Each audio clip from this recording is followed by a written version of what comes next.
My name is Vanessa Cole, and I turned 18 yesterday. The day after my birthday, my stepfather sat me down in the kitchen and said, "Everything's ready. You just need to sign something in front of a notary. A formality, so we can transfer your grandmother's bookstore into your mom's name. It'll be easier for everyone that way." I nodded. I said, "Okay, Daryl." An hour later, I went up to my room, called the attorney my grandmother had arranged 3 years earlier, and confirmed I was ready to formally accept my role as beneficiary of the trust she'd set up in my name long before she died. In 2 days, my stepfather and my Aunt Maureen would find out that the building housing the bookstore, 3 floors in the middle of downtown, including the upstairs apartments that brought in rental income, hadn't belonged to anyone in our family for 6 years. It belonged to a trust, and I was its sole beneficiary. But to understand why my grandmother did what she did, I need to take you back 5 years. My mom, my stepfather, and I lived in an ordinary house on the edge of a small town called Maplewood. 3 bedrooms, a lawn that always needed mowing, a garage where Daryl kept tools for his small appliance repair business. I had a younger half-sister, Haley, who was 9 at the time, and her room had just been redone. Fresh, mint green wallpaper, a built-in desk that cost more than my room's entire renovation budget over the years combined. My room still had the same carpet the previous owners left behind, brown, worn thin in the corner by the window. Daryl came into my mom's life when I was 7. He wasn't a bad man in any obvious sense. He never yelled, never raised a hand. It was just that in his worldview, everything got measured by practicality, and I never quite fit into that picture. I read too much, spent too much time at my grandmother's, and cared too little about the things that interested him: golf, investment forums, dinner table talk about real estate. At dinner, he often brought up my grandmother's bookstore. "That building is worth a fortune if it gets sold for commercial redevelopment," he'd say, not looking up from his plate. "And Grandma just rents out those upstairs apartments for pennies to a bunch of old-timers. That's not a business, that's charity." "Maybe for Grandma, helping people is the business," I said once, around age 14. Daryl smirked, not unkindly, just condescendingly. "Vanessa, sweetheart, helping people is wonderful when you can afford it. Your grandmother can't. Check her account balance sometime if you don't believe me." My mom usually stayed quiet in moments like that, or nodded along. She'd grown up in the shadow of her own mother, independent, stubborn Rose, who'd raised 2 daughters alone on the income from a small bookstore after her divorce, and seemed to have spent her whole life looking for a man who'd spare her the need to be that strong herself. Daryl was exactly that kind of man. Confident, decisive, always certain he knew what was best for everyone. My Aunt Maureen, my mom's younger sister, was cut from similar cloth as Daryl, just with better family connections. She'd married well early on, divorced 7 years later with a comfortable settlement, and had spent the years since constantly on the lookout for the next asset that could sustain her accustomed lifestyle. She never called the Main Street building anything but our family capital, which Mom keeps frozen out of pure stubbornness. I was 13 the first time my grandmother Rose took me with her to open the store in the mornings. An entire summer, every weekday, while my mom and Daryl were at work and Haley was off at day camp. The store was called Page by Page, a used bookstore with wooden shelves that ran to the ceiling, a creaky staircase to the upper level, and a bell over the door pitched just high enough to startle anyone who came in too fast. "The building holds the family together," my grandmother used to say, arranging books by the color of their spines, which would have horrified any self-respecting librarian. "Not money, Vanessa. The building. As long as there's a roof, there's always somewhere to come back to." She taught me how to open the register each morning, counting the change precisely. She taught me how to talk to the regulars: Mr. Hale, who came in every Tuesday for paperback mysteries; Mrs. Atwood, who lived in the 3rd-floor apartment and came down just to chat, since her kids had long since grown up and moved away. "You know why I never raised her rent past what she can afford?" my grandmother asked me once, nodding at the ceiling, where Mrs. Atwood's floorboards creaked above us. "Why?" "Because money you make by slowly wrecking someone's life always smells worse than money you simply don't have." I didn't understand then that she already knew what I didn't, that my stepfather had long been eyeing that building as an asset he could flip to a developer looking to level the block for a new shopping center. That summer, she was just teaching me to love the place, shelving books, talking to people, fixing small things that broke, without a single word about why I'd actually need to know all of it one day. My grandmother was diagnosed with pancreatic cancer when I was 14. The disease moved fast. Less than a year passed between the diagnosis and the day she could no longer manage the stairs in her own store. To his credit, Daryl behaved decently in the first few months, driving her to appointments when my mom couldn't, covering part of the medication costs insurance didn't. But I noticed the tone of his conversations at home starting to shift. "We need to think ahead about the building's future," he told my mom through their closed bedroom door, though I could still hear him through the thin walls. "While Rose is still capable of signing the necessary paperwork, it's better to handle this properly now instead of sorting it out afterward." My mom tried to bring it up with my grandmother once. I happened to be in the next room and heard the whole conversation.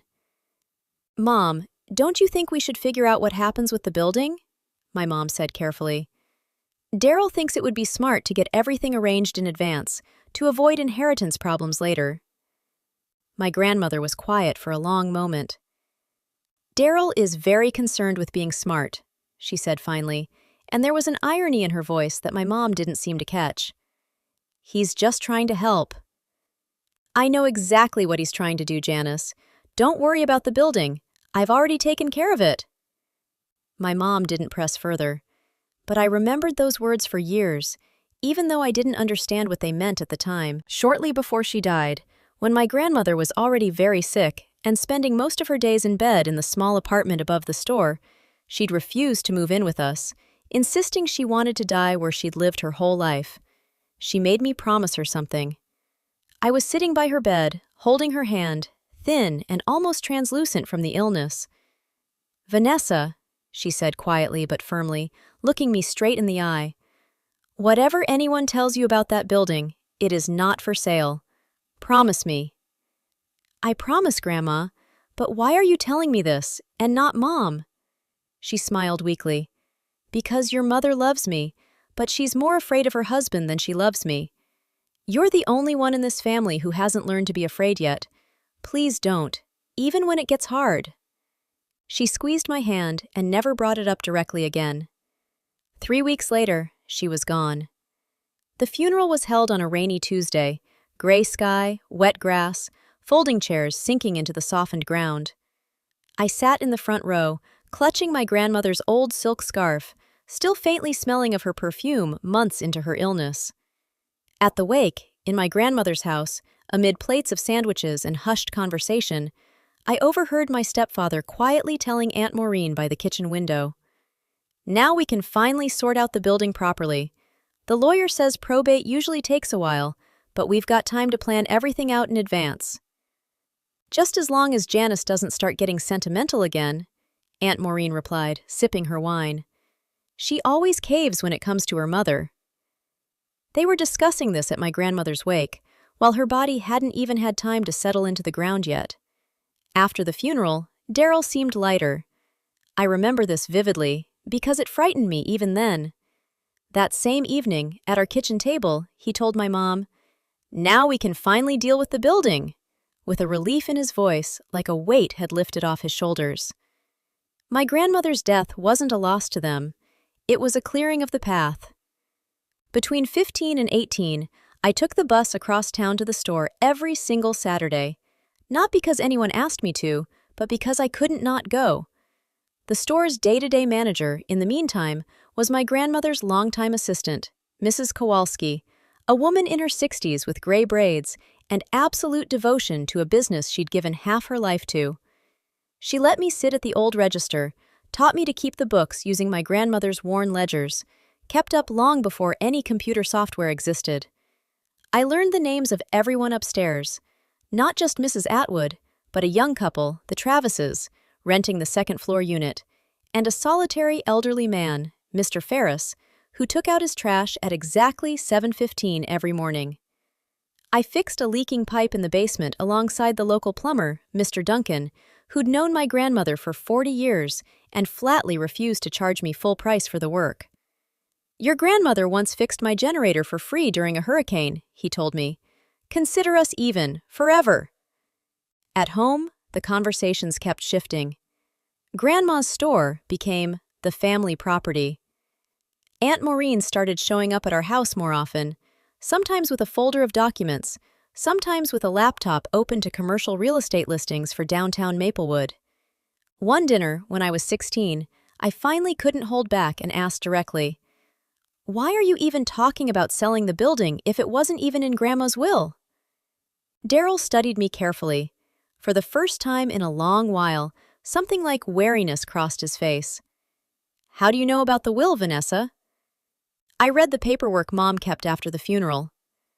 "The building isn't mentioned separately because it technically belongs to the family as a whole," he said smoothly. Too smoothly. "Your mother is Rose's direct heir. This is a standard situation. You don't need to worry about it." I didn't believe him, though I couldn't have said exactly why at the time. Something in his tone just sounded rehearsed.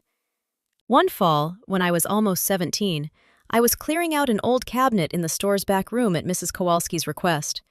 We needed room for a new shipment of books, and found an envelope with my name on it, tucked behind a stack of old ledgers tied with string. Inside was a business card for an attorney, Irene Mason, with a phone number and an office address in the next town over. Nothing else. No letter, no explanation. I stood in that dusty back room holding the card and understood one thing with total clarity. My grandmother had known that I, eventually, would be the one to find whatever was hidden in that cabinet. Not Daryl, not Aunt Maureen, neither of whom had ever bothered clearing out dusty shelves. She'd hidden it there on purpose, knowing I'd get to it sooner or later. I didn't call right away. I was scared. I couldn't say exactly of what. Finding out something that would upend my life, or maybe finding out it was just an old business card that meant nothing at all. But I kept it, tucked into the lining of my backpack where no one else ever looked. 3 months before my 18th birthday, Irene Mason called me herself, on my personal cell phone, a number I'd never given her. That in itself was strange, and, as it turned out, perfectly explainable. My grandmother had left her my number long before she died, with instructions to reach out exactly 3 months before my 18th birthday. "Vanessa," she said, "I handled your grandmother's affairs during the last years of her life. We need to meet before your birthday, in person, without your parents. There are things you need to know, and there isn't as much time as I'd like." We met at her small but tidy office in the next town, which I reached by bus after telling my mom I was going to a friend's to study for an exam. Irene turned out to be a woman in her 50s, in sharp-framed glasses, with a direct, no-nonsense way of speaking. She laid the documents out in front of me.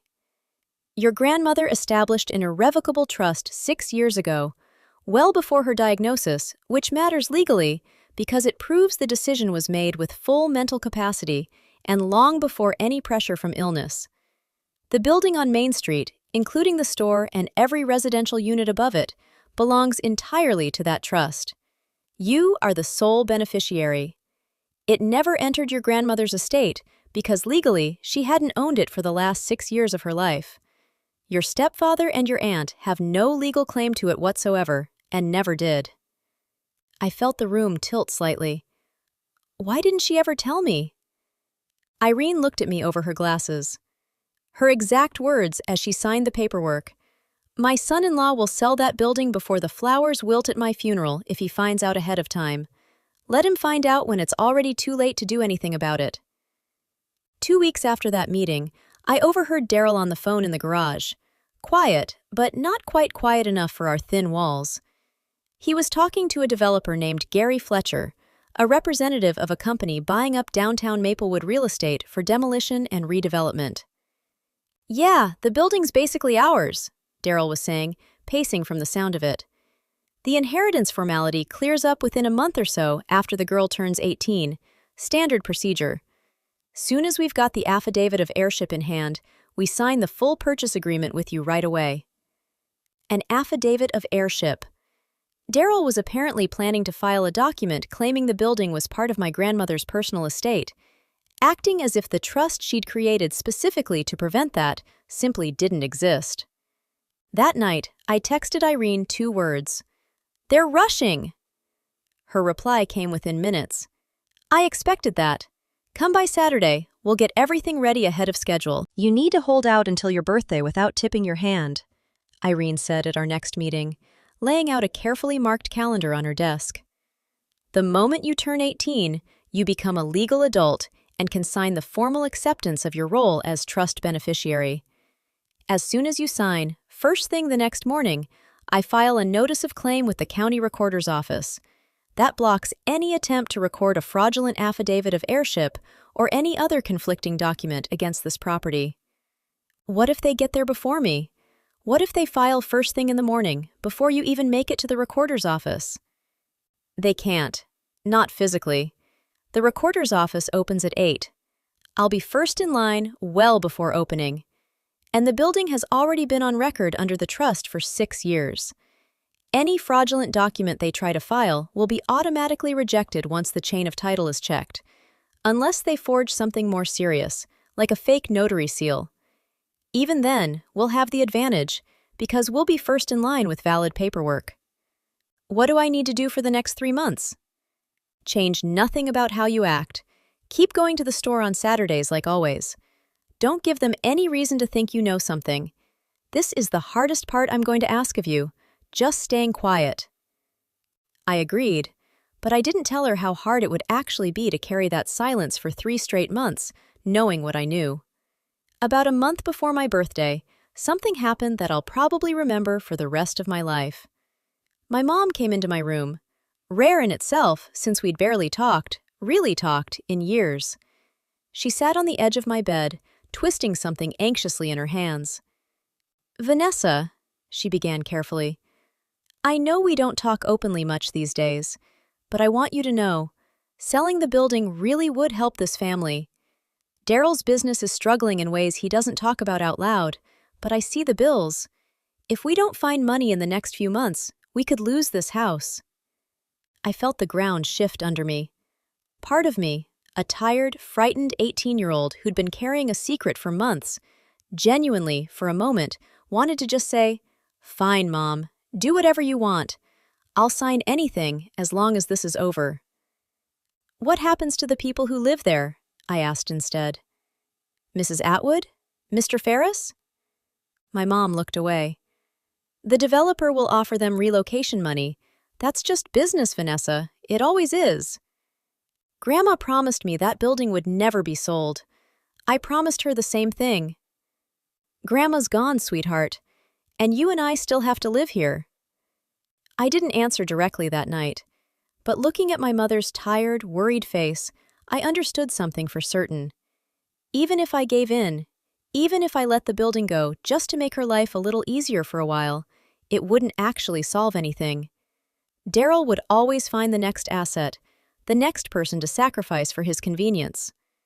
I didn't want to be the first name on that list. A week after that conversation, Aunt Maureen invited me to lunch. Unusual in itself, since we'd never been particularly close. We sat in a cafe downtown, and after a sip of coffee, she got straight to the point, with the bluntness that was her signature trait. "Vanessa, I know about the trust," she said suddenly. I went cold. "How?"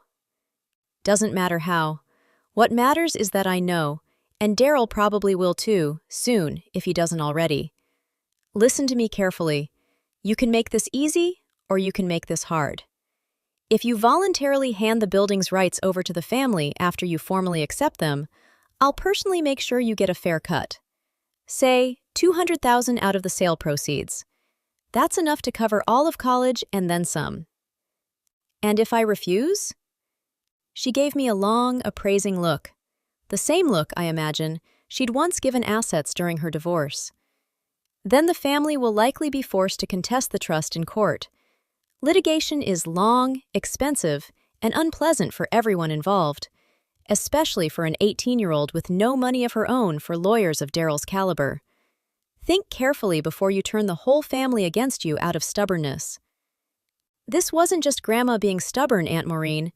She protected this building specifically because she knew exactly what you and Daryl would do with it if you got your hands on it. Her face froze for a second. Your grandmother was a stubborn old woman who never forgave me for divorcing Richard. That's all this is. Don't confuse her grudges with common sense.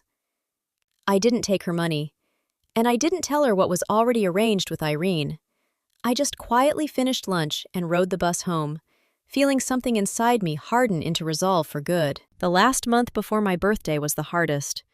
Daryl turned unusually warm toward me, offering to help pick out a car for my 18th birthday present, asking about my college plans with an interest that wasn't like him at all, which I understood was just his way of making sure I stayed compliant and predictable until the moment he needed me to be. Haley, 14 by then, came into my room late one night, old enough by that point to sense the tension in the house, even without understanding its source. "Vanessa," she said quietly, sitting on the edge of my bed. "Mom and Dad keep talking at night when they think I'm asleep. About Grandma's building. Something's going on, isn't it?" "Don't worry about it, Haley. It's not your problem to carry." "Are you okay?" I looked at her, still a child in the eyes of the law, but old enough to feel when something in the house wasn't right. "I'll be okay," I said honestly. "Just hang in there with me a little longer, all right?" She nodded, even though she clearly didn't fully understand what I was asking of her. For my birthday, Daryl and my mom threw a full party, not just a quiet family dinner. They invited neighbors, several of my mom's coworkers, Aunt Maureen's family.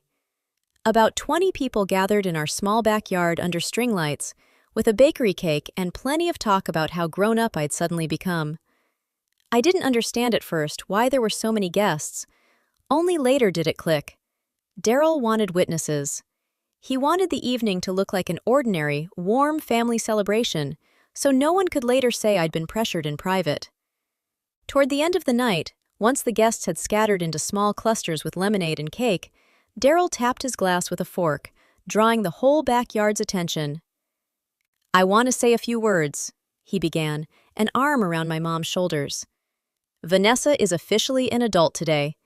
And you know what's wonderful?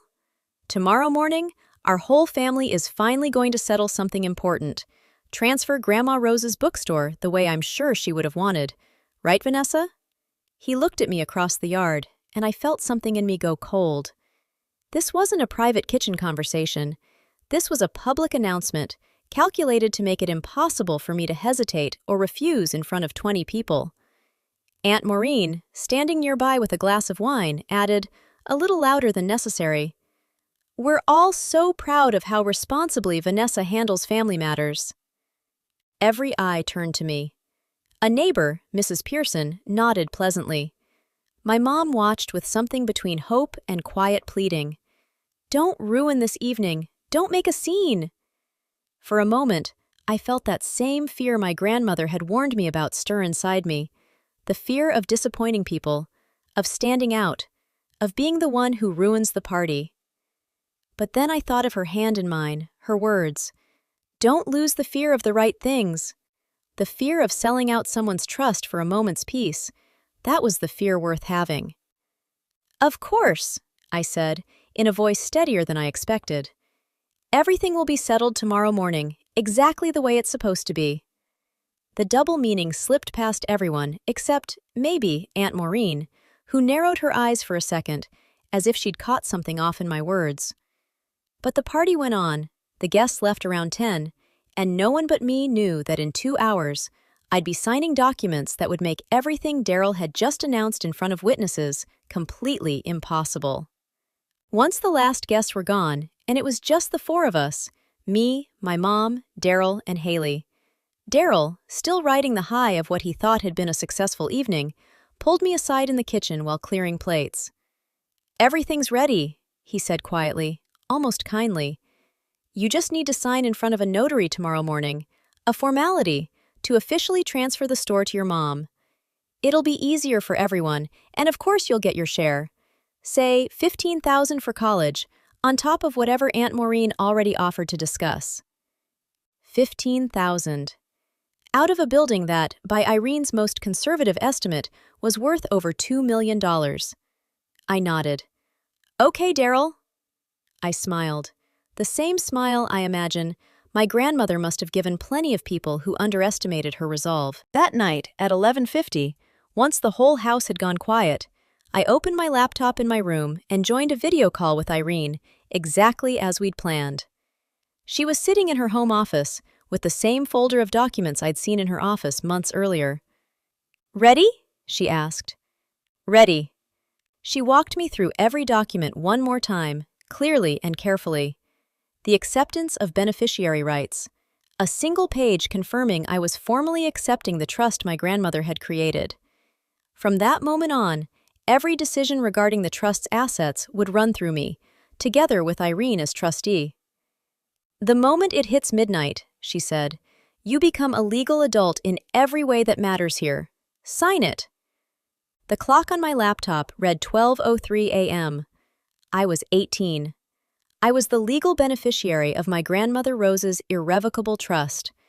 And downstairs in the garage, Daryl's folder of fraudulent paperwork had just become worthless. He simply didn't know it yet.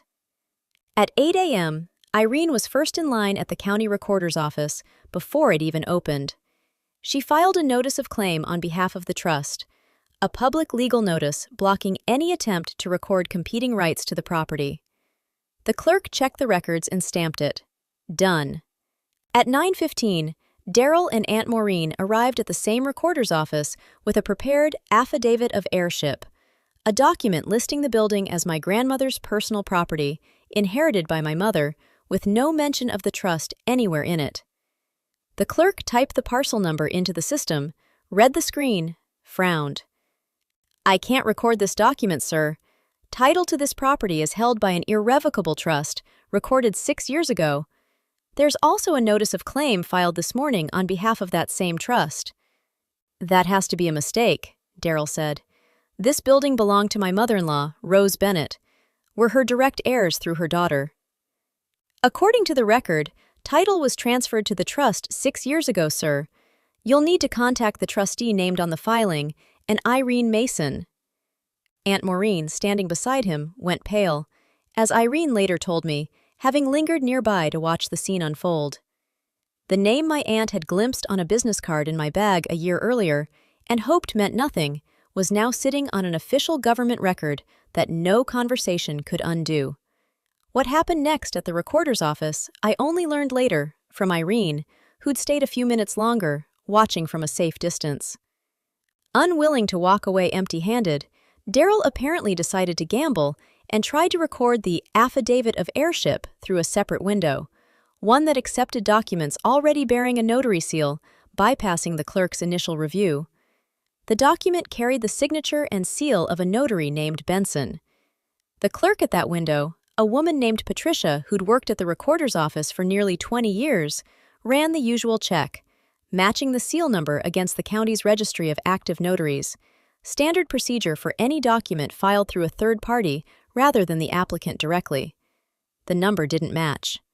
The registry listed a completely different notary under that number, practicing in a neighboring county, and hadn't been active in Maplewood in years. "Sir," Patricia said, "this seal doesn't match our registry. I'll need to refer this document to the Notary Oversight Office." Daryl, according to Irene, went as pale as Aunt Maureen had a few minutes earlier.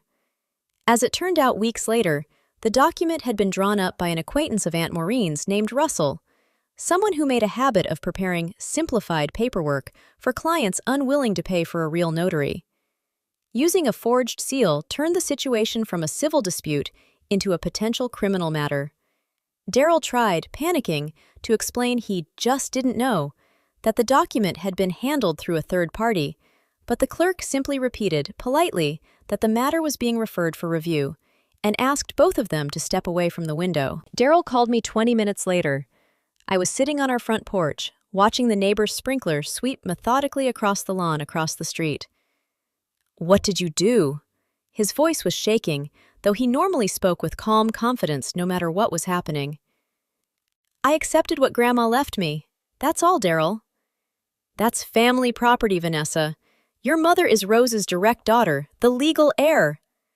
"That's exactly why Grandma didn't leave the building to Mom directly," I answered, trying to keep my voice steady even as my hands shook. She knew what would happen to it if she left it to you and Mom. She wasn't just protecting a building, she was protecting the people living inside it. Do you have any idea what you've done? We were counting on that money. I understand you were counting on selling a building that was never yours to people you'd have simply evicted for profit. He hung up without saying goodbye. Aunt Maureen showed up on our porch unannounced 3 days after the disaster at the recorder's office. This time without her earlier confidence, her eyes red from sleepless nights. "Vanessa, we need to talk," she said, not stepping inside. "Really talk. No games." We sat on the porch steps. She was quiet for a long time before speaking. "I took out a loan," she said finally, looking off to the side. "A large one, against my future share of the sale. I had debts from the divorce you don't know about, and I was counting on that money to clear them. If the deal falls through, I lose my house, Vanessa. Not figuratively, literally lose it." "I'm sorry to hear that, Aunt Maureen. I really am. But that's not my fault. You took out a loan against something that was never yours to begin with." "I know," she said sharply, almost angrily, though the anger wasn't really aimed at me. It was aimed somewhere inside herself. "I know I acted recklessly, but try to understand, when you live on the edge for years, any chance at fast money starts looking like salvation instead of a crime. I'm not making excuses. I just want you to understand what happens to a person who's backed themselves into a corner." I looked at her, no longer the self-assured woman from the cafe who'd offered me $200,000 for my silence, but a frightened person facing the consequences of her own choices. "I can't give you the building, Aunt Maureen. Even if I wanted to help you with your debts, and part of me does, this building isn't just mine in the way you're thinking about it. It's tied to a promise I made to Grandma. But I can talk to Irene about whether there's some legal way to help you differently, not by selling the building, but maybe through some kind of temporary support from the trust, if the trustee thinks it's reasonable." Aunt Maureen looked at me, startled, as if she'd expected nothing but a flat refusal. "Why would you even offer that, after everything I tried to do?" "Because Grandma taught me not to confuse someone else's greed with someone else's hardship, even when they look alike from the outside. You did something wrong, but you still need help, and those aren't the same thing." She cried then, for the first time in my memory, with no performance to it, just tired and quiet. I didn't hug her. I wasn't ready for that yet, but I stayed sitting beside her until she pulled herself together. That same evening, an unfamiliar number called me. Gary Fletcher, the developer Daryl had nearly closed a deal with. It turned out that my stepfather, confident the sale was imminent, had already signed a preliminary purchase agreement with him for a building he never owned and never could have sold. "Miss Cole," he said in a tense, businesslike tone, "Mr. Cole assured us the title was clean and ready to transfer. We just learned about a claim filed against the property by a trust. Can you clarify the situation?" "Mr. Fletcher, the building belongs to an irrevocable trust, of which I am the sole beneficiary. My stepfather never had any legal right to this property, and therefore had no authority to enter into any agreement with you regarding its sale. I'd recommend speaking with your legal department." After a brief pause, during which I could hear him shuffling papers, Fletcher asked, more quietly, "Is there any chance the trust would consider a direct sale? We're prepared to offer a competitive price." "The building is not for sale, Mr. Fletcher. Not now. Not ever." He hung up, clearly irritated. Over the following weeks, as it turned out, his company began pursuing Daryl for breach of the preliminary agreement, a penalty running into the tens of thousands of dollars, money my stepfather, it turned out, simply didn't have. He'd been counting on using the sale proceeds to pay down debt from his own struggling business. The following weeks passed in an almost tangible silence at home. My mom barely spoke to me directly. I saw in her eyes not so much anger as a tired confusion, as if she genuinely didn't know which side she was supposed to be on. Daryl blamed me for destroying the family at every opportunity, though he tried not to do it in front of Haley. Aunt Maureen stopped calling entirely. As I learned later, she was too consumed with her own problems. It turned out she'd borrowed heavily against her anticipated share of the sale, counting on money that was now never going to arrive. The one bright spot during those weeks was Haley. She came to my room almost every evening, just to sit with me, sometimes silent, sometimes with questions I tried to answer honestly, as much as was appropriate for a 14-year-old. "Did you do the right thing?" she asked once. "I did what I promised Grandma I'd do. I don't know if that's always the same thing as right, but for me, it was the only path I could live with afterward, without betraying myself." A couple of weeks after that conversation, something happened that I never expected. At dinner, one of those tense, nearly silent dinners that had become the norm in our house, Daryl once again brought up how I'd ruined the family's future out of childish stubbornness.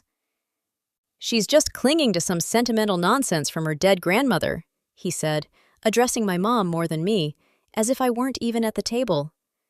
"At her age, it's time to start thinking about the real world instead of feelings." Haley, who'd been silently pushing food around her plate, suddenly looked up. "I think it's you who only thinks about money, Dad, not about the people who actually live in that building," she said quietly, but clearly. The table went silent. Daryl stared at her, clearly not expecting this from his younger daughter, who'd always seemed so agreeable. "Haley, this isn't your concern," he said sharply. "It is my concern," she answered, her voice trembling slightly, but she didn't back down. "You talk about that building every single night like Vanessa stole something from you. But she didn't steal anything. Grandma decided this herself. Why is that so hard to accept?" Daryl opened his mouth to argue, but seemed to find no words. My mom looked at her younger daughter with an expression that mixed worry and something that looked like pride. Later, when Haley and I were alone in the kitchen, clearing dishes, I said quietly, "Thank you. I didn't expect that." She shrugged, trying to look indifferent, though it was clear the conversation hadn't been easy for her. "You always protected me when we were little, remember? When I was scared of thunderstorms, you'd sit up with me all night. That was only fair. It's my turn now." Over the following 3 months, the situation fully played out. Fletcher's company won a court judgment against Daryl for the breach penalty, nearly $40,000, which he was forced to cover by taking out another loan on deeply unfavorable terms, since his business was already on shaky ground. Aunt Maureen, unable to repay the loan she'd taken against a share that no longer existed, found herself in her own financial trouble, details of which reached me only in fragments through my mom. Daryl seriously considered challenging the trust in court, but his own attorney, after reviewing the documents Irene provided, talked him out of it. An irrevocable trust, established by a mentally competent person 6 years before her death, properly documented, notarized, and recorded with the county well before any diagnosis, was about as airtight as trust law gets, and the legal fees alone threatened to exceed any conceivable benefit from trying. Daryl did manage to keep the house we lived in, but only at the cost of selling his appliance repair business and a painful overhaul of the entire family budget. For the first time in years, my mom took a steady job, working the front desk at a local clinic, which, strangely, seemed to be good for her. I started noticing glimpses of the independence my grandmother always said she'd had before marriage. Page by page, never missed a single day of business. I formally made Mrs. Kowalski the full-time manager, with a real salary for the first time in all her years there, and together with Irene, we worked out a simple but sustainable plan. Part of the rental income covered maintenance and payroll, part went into a reserve fund, and part, at my insistence, funded a small grant for local seniors struggling to afford rent. A small, formalized version of what my grandmother had quietly done her whole life. That fall, I enrolled at the local community college, majoring in history with a focus on historic preservation, a path I chose largely because of that summer my grandmother spent teaching me to shelve books by the color of their spines, in a building that had stood downtown for almost 100 years. When Mrs. Atwood learned the apartments would stay with their current tenants on the same terms, she baked me an apple pie and personally brought it to the store, tearing up as she repeated that Rose always said I had that same something in me. A couple of months after everything settled, sorting mail in the building's basement, I ran into Mr. Ferris, the elderly third-floor tenant who usually just nodded silently when we passed and never lingered to talk. This time, he stopped. "Miss Cole," he said, unexpectedly formal, though he'd known me since I was a child. "I heard about what you did, about the building." I tensed, not sure what to expect. "I hope you didn't hear anything bad." He shook his head, and something in his usually stern face softened. "I'm 83 years old, Miss Cole. I've lived in this apartment for 31 years, since my wife passed. If this building had been sold to a developer, I simply wouldn't have had anywhere to go. Not figuratively, literally. I don't know what someone your age can really understand about the fear of losing the last place that feels like home, but you seem to understand it." "My grandmother understood it better than anyone, Mr. Ferris. I'm just continuing what she started." He nodded slowly, weighing my words. "Then pass along my thanks to her wherever she is now, and to you as well, for not letting yourself forget what she taught you, when it would have been so much easier to." He continued down the hallway at his slow, measured pace, and I stood there holding a stack of mail, feeling a lump rising my throat. Not from sadness, but from something more complicated. The sense that I hadn't, in fact, let down the people counting on me, even without knowing it.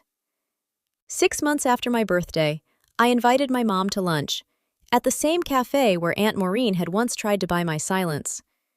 I wanted neutral ground, not the house, where too much still echoed with the quiet tension of those months.